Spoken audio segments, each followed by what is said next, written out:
Dear friends, today we have a member of our community among us here who works on behalf of hundreds of families like her own. People who are caught up in incomprehensible and seemingly arbitrary deportation system. Her efforts have gained special relevance since the overzealous enforcement of immigration laws post-September 11. Our next speaker, Aarti Shahani, is one such activist who works on that issue. She is co-founder and organizer of the Families for Freedom, a New York-based multi-ethnic defense network for immigrants fighting deportations. Ladies and gentlemen, here is young and energetic Aarti Shahani, a pride of our community. I just passed a note to our MC mentioning that I don't speak Sindhi, so I'm not sure how much of a pride I am to the community right now, but hopefully I can return in a couple of years, saying this all over again with better news and also in a different language. So, with your help, right? So my name is Aarti Shahani, and I'm a co-founder and co-director of Families for Freedom. Families for Freedom is a multi-ethnic network based in New York for immigrant families who are facing and fighting deportation. I want to talk a little bit today about not so much politics back home, but politics in the United States. What's going on within the U.S. post 9/11 as well as pre 9/11. And in some ways, actually, I might differ with the previous speaker in terms of the optimism or the descriptions of the U.S. today. Right now, I would say that we don't really live in a country that has judicial balance of powers. We don't really have democracy in this country, and things are very quickly going downhill. And I hope that while we talk, and I hope that people have comments as well and questions, we can discuss a little bit about the ways that this country is changing and the reasons that we really need to watch out for it, because it's very relevant to our lives right now and our future prosperity and the health of our communities here. I'm going to start, however, with the pop quiz, okay? I'd like to ask, and I will call on people if I don't hear people shouting out answers. I'd like to ask, how many people do you believe have been deported in the last 7 years from the U.S.? 5,000. 5,000. Another guess, please. 7,000. One more guess? 100,000. You're the closest, but still very far. 1.2 million. It's a huge system we're talking about. I'm sorry? The last 7 years. During the last 7 years. And I'll come to explain why that number is important. What nationalities would you say are the most deported in this country? Mexicans. Okay, everyone knows that, right? And post 9/11, what would you say are the growing nationalities? Pakistan and Bangladesh. Exactly. So people are in tune with that. How many people here have green cards? No, green cards. Raise your hand very high, please. You can put them down. Now, how many people here are U.S. citizens, either naturalized or born? Okay. And how many people fall into a different category? Whatever that category may be. All right. Final question. Does anyone here know somebody that's undocumented? Anyone here? Come on, raise your hands. Anyone here know someone undocumented? I'm not saying in the room, in general. That's it. We're immigrants, right? Okay. About 4 people in the room know someone undocumented. I should leave them. No. So, a little bit of history first, okay? In 1995, there was a terrorist act, okay? Can anyone tell me what that was? Oklahoma City. And what was Oklahoma City bombing perpetrated by? Who was it perpetrated by? Timothy McVeigh, that's right. So in April of 1995, a white citizen American and veteran of the first Gulf War, Timothy McVeigh, bombed the Oklahoma City Federal Building. Exactly 1 year after that, Congress passed a sweeping anti-immigrant measure called the Illegal Immigration Reform and Immigrant Responsibility Act, along with a sister bill, the Anti-Terrorism and Effective Death Penalty Act. The reason I ask in the last 7 years how many people have been deported is because since 1996 and the actual enactment of the laws in 1997, the United States has seen the explosion of an immigration control system. The reasons that people get deported are growing yearly. The number of people being locked up, put into deportation proceedings, thrown into prison, and then kicked out of the country is growing exponentially year by year. Now, the 1996 immigration laws, again, on the heels of a white veteran bombing the Oklahoma City building, transformed the status, the legal status of immigrants in this country. The 96 immigration laws, they expanded the grounds on which immigrants could be deported.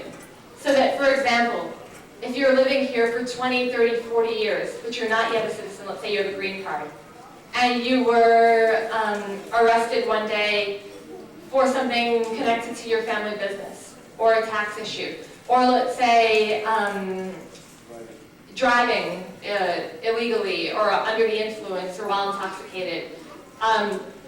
Despite how long you've lived here, you are subject to mandatory detention and mandatory deportation, which means that no matter who you are as a person, no matter what your ties are to this community, you will be kicked out.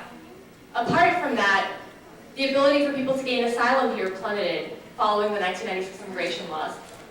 And not just is it harder to get asylum in this country, but when you come here seeking asylum, what happens to you? Let's say you come to the airport, you come to the border, and you explain, I am fleeing my country for this or that reason. And what happens is that you get locked up immediately, and you're thrown into immigration detention. Every month I visit a man, actually from Bangladesh, who's been now in immigration detention for 5 years, fighting his case against deportation and trying to stay here. Now let's fast forward a little bit. People have heard about deportation primarily in the post-9/11 context. Right? People have heard about the explosion of immigration enforcement, the attacks on Arabs, Muslims, and South Asians post-9/11. And following September 11th, specifically the Patriot Act is what people have heard of. Now, one little fact to put out to people is that the laws passed after 9/11 haven't actually changed that much. And the US has had a very sort of long pre-existing agenda in immigration controls to tighten the immigration laws and actually regulate the types of rights that non-citizens have in this country. But following 9/11, the thing that primarily changed was the enforcement of immigration laws. And I'm going to talk about a few initiatives very specifically and experiences that we've had. Following 9/11, there was the Absconder Apprehension Initiative. Now, the US used to believe, or used to work on, at least theoretically, in a balance of powers. There are three branches of government, right? The legislative, the executive, and the judiciary. Increasingly since September 11th, the executive branch itself has been knocking out the balance of power. Basically trying to make the other branches irrelevant, trying to make them moot, and trying to legislate, or excuse me, not legislate, but bypass legislation and have laws unto themselves. Okay, so the Absconder Apprehension Initiative is one such example. Following September 11th, the Attorney General at the time, Ashcroft, decided, what was that? Ooh, yeah. Attorney General Ashcroft decided that he wanted to try and deputize all the police, all the regular police in this country to start becoming de facto immigration officers. And that's a trend here, right? In the United States today, there is a movement right down, a few miles away in the Capitol. There is a growing body of congresspeople that are trying to make it so that regular agents, whether they're public school teachers, nurses, doctors, police officers, that these regular officials become immigration enforcement. So that, for example, if a pregnant woman went to the hospital and she didn't have papers, that would become an issue while she's in labor. But with Attorney General Ashcroft, he wasn't able to effect all of that type of change just yet, and that's not the US that we live in yet today. But what he was able to do was effect this initiative to make local police able to enforce immigration laws for people that have old order of deportation or other immigration violations. So to put this in a real context, I'm sure I'm speaking in very abstract terms. One of the members of my organization is a Pakistani family. Now, Razia is the wife's name, and Hassan is the husband's name. One morning at 4 a.m., NYPD knocked on the door of Hassan, and they said, we're here to investigate an old burglary, at 4 a.m., mind you, at dawn. And the man, the husband, worked the night shift in Jackson Heights, Queens. He wasn't around, he worked in a video store over there. So Razia said, my husband's not home. She barely spoke English, by the way, speaking in Urdu. My husband's not home, please come back later. And so they come back on the pretense of investigating an old burglary. So when they come back, they don't have a warrant to enter the home. They claim that they're going there to help the couple. And they enter the family's home, and they start asking about this old burglary that the family had reported a couple of years prior. And after questions about the burglary, they ask about the immigration status of the family. And then it's very quickly disclosed that the husband and the wife don't have papers here, they're undocumented, and furthermore, they have a deportation order from 1997. So then what happens? The police go ahead and arrest the husband on the spot, and they take him from his home in Queens over to a detention facility in Manhattan, from the detention facility in Manhattan to a detention facility in New Jersey, from New Jersey to upstate New York, from upstate to New York to Louisiana. All of this in the course of just a couple of weeks. During this entire time, the family did not receive notification of where he was, and he wasn't able to call into home. He actually had to have a fellow detainee go ahead and call his family and explain, this is where I am for my wife and my children. Now the story gets a little bit more complicated and interesting. I work primarily, I feel, with young men that have just been released from prison and women who have husbands and sons and sometimes daughters that are incarcerated. Now with Razia's family, while her husband was inside trying to actually fight his asylum claim again, we went to congressional offices seeking help, seeking support. She had 3 children, an 11-year-old, a 4-year-old, and a 5-year-old. Now, very sadly, what happens so much in immigrant families, especially working class families, okay, because our community is not just an affluent one. We have a lot of very poor people in our community. We have a lot of working class people in our community. Now, what happens in many families of immigrants is that the children often have to take on the role of being the ambassador, the liaison between the family and the government, agencies, whatever. So Razia and her family and her children and we, went to a congressional office in Queens seeking help, trying to get the Congressman, Anthony Weiner, a Democrat, to get help, to give help and give support so that her husband could be released from detention, so that while he fights his case, he could at least be the breadwinner, the provider, because she hadn't been working to that time, and they were on the verge of homelessness. So what happens is that we go to Anthony Weiner's office and we meet with another woman that works there, who's in charge of the immigration casework. This is a Russian immigrant and a mother. How many people here are parents? I'm not a parent yet, that's why I asked. I'm a daughter. So now we go to this congressional office, meeting with a woman who is also a mother, and we explain the family situation. And we explain, listen, Hassan has been in detention now for a year. His wife is on the verge of homelessness, the children are here, and the 11-year-old is translating for his mother throughout this visit. Now that woman, when we're asking, the woman is very cold, she's very frigid, she's like, I'm sorry, there's nothing we can do, there's nothing we can do. And something that occurs a lot, and I'm sure that people have noticed this in their lives, powerful people always have a way of pretending that they have no power. I constantly speak to members of Congress, to local city council members, to the mayor's office in New York, and every time I talk to someone that's supposedly been elected into the office, representing 8 million or 20 million people, they act as though I can do more than they can. It's this very interesting thing about people once they're in a seat of authority. Anyway, this woman, when we're asking, she's insisting there's nothing I can do, there's nothing I can do. And then when we ask her, well then what about the rights of the children? You don't care about the wife because she has no papers? Fine. You don't care about the husband because he has no papers? Fine. What about the children that are born here? Don't they have rights?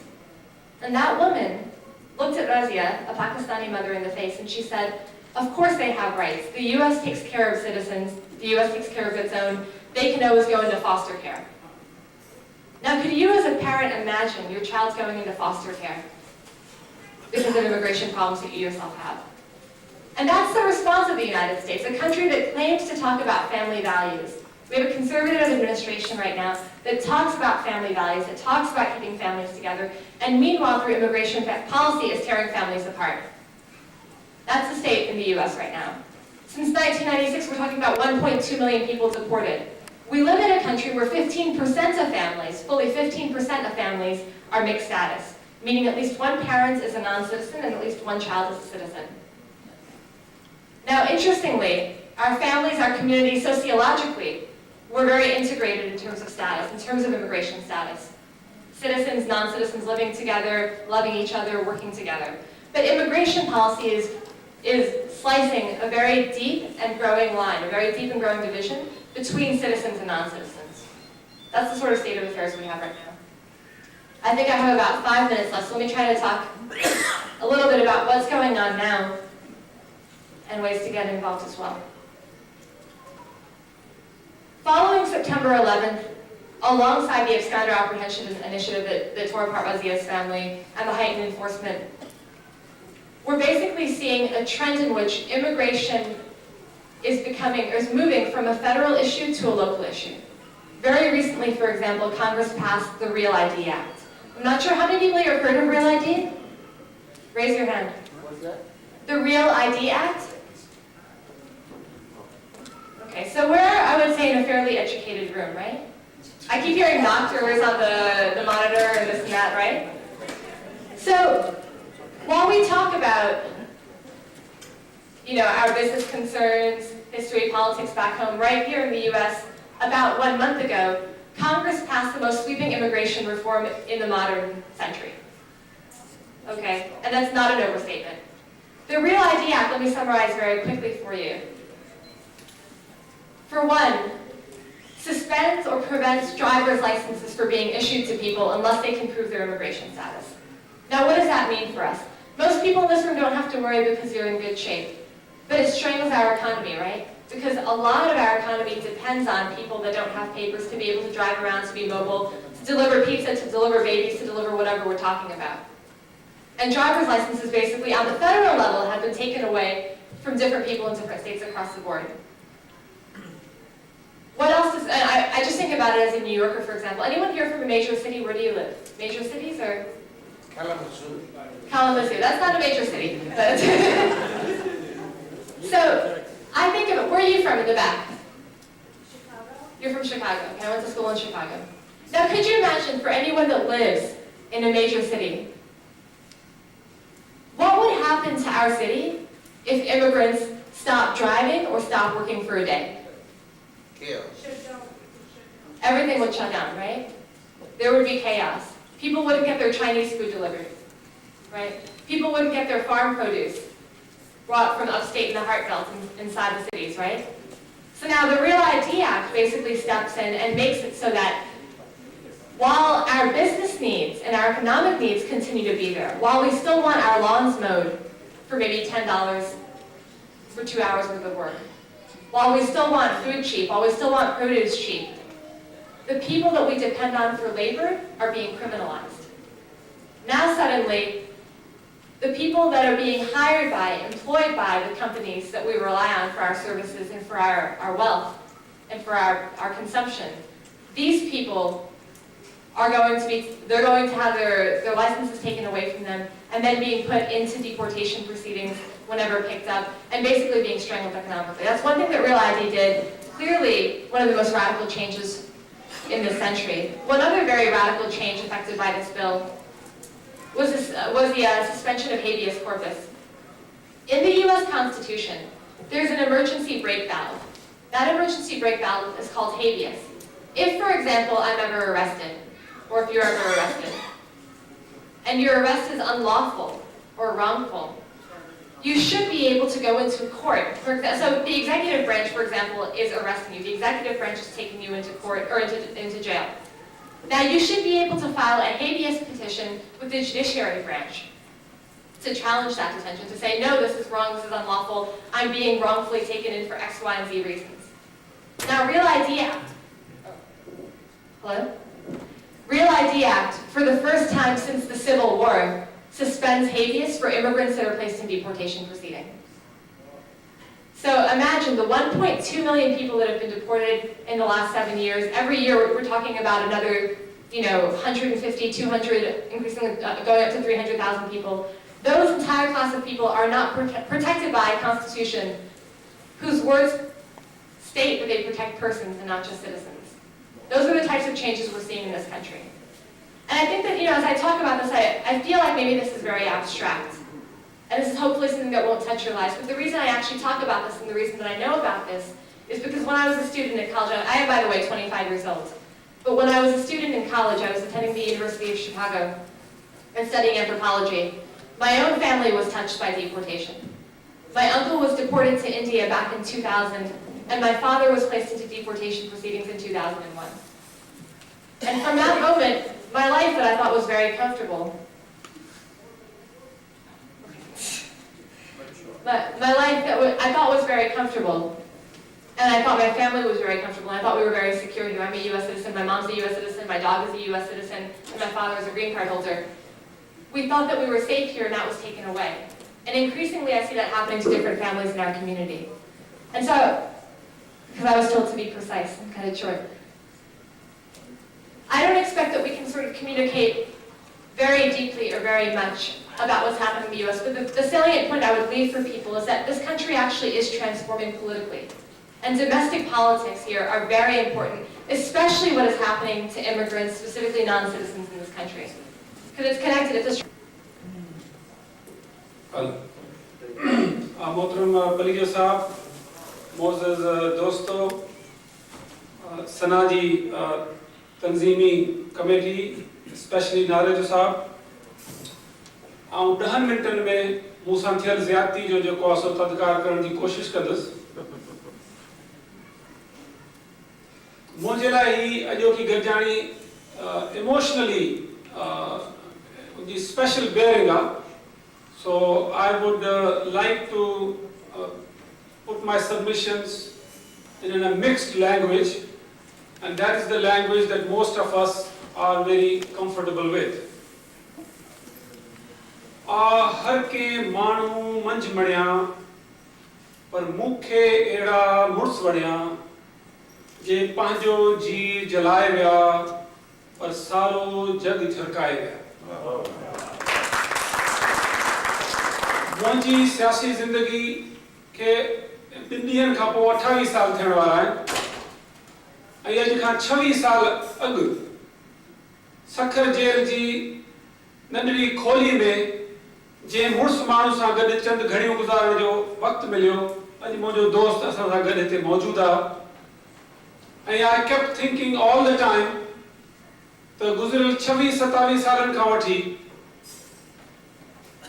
असी हमेशा जिते भी पाकिस्तान में, पाकिस्तान खां ॿाहिरि कंहिं बि forum ऐं platform ते सदाई रोज राड़ो असांखे पंहिंजनि झांगारा ऐं बाजारा जो रहियो आहे, पर असीं अमली तौर ते उन्ही में के हद ताईं कामयाब थिया आहियूं। उन्ही जा जवाबात असांजा बाक़ी दोस्त बि मूंखे ॾींदा, ऐं मुंहिंजूं चंद गुज़ारिशात आहिनि, ऐं उन्ही में आउं जंहिं नुक़्ते ते पहुतो आहियां त we have to put our acts together, whether we are a member of a civil society in Pakistan or active member of civil society here in the United States of America. If we are concerned about the land of Latif and we are member here, the land of opportunity, we need to merge our resources, we need to converge our thoughts and focus in one particular area to make a change. असी सब जगह इन हाल में वेठल आहियूं, उन्हनि घिटियनि मां, उन्हनि ॻोठनि मां, उन्हनि वथाणनि खां हली करे हिते ताईं पहुता आहियूं। ऐं मुंहिंजे दिलि में हिकु अजीब कैफ़ियत आहे जॾहिं आउं मुंहिंजे दोस्त मज़हर लाखे खे ॾिसां थो, डॉक्टर शबीर शेख खे ॾिसां थो, डॉक्टर एजाज तुर्क खे ॾिसां थो, वकासी साहब मौजूदु हुयो, डॉक्टर नारे जो मुंहिंजी अखियुनि जे साम्हूं नज़र पियो अचे। असीं सभई पंहिंजी जवानी ऐं ज़िंदगी जे मुख़्तलिफ़नि मरहलनि ते असां में हिकिड़ी फायर हुई, हिकिड़ी मिशन हो, हिकिड़ो एम्बिशन हो, हिकिड़ी स्ट्रगल हुई, ऐं असां कोशिशि कई to change our own life and we succeeded in that. All of us, we are sitting in this hall, we have made our lives better because we were given a fair opportunity in a fair land, which is called land of opportunity. There was a mechanism of self-governance through the instruments of democratic institutions. There was an instant justice and fair treatment. There was a right to speak, right to associate, and we all had our own choices to make. We have prospered, and now we look back, we still want to connect with the land of Latif. We still want to connect with our Jhangara, Bajara, Betaro, or any other location that we come from. What do we do from here? I would only focus my submissions on that Musharraf regime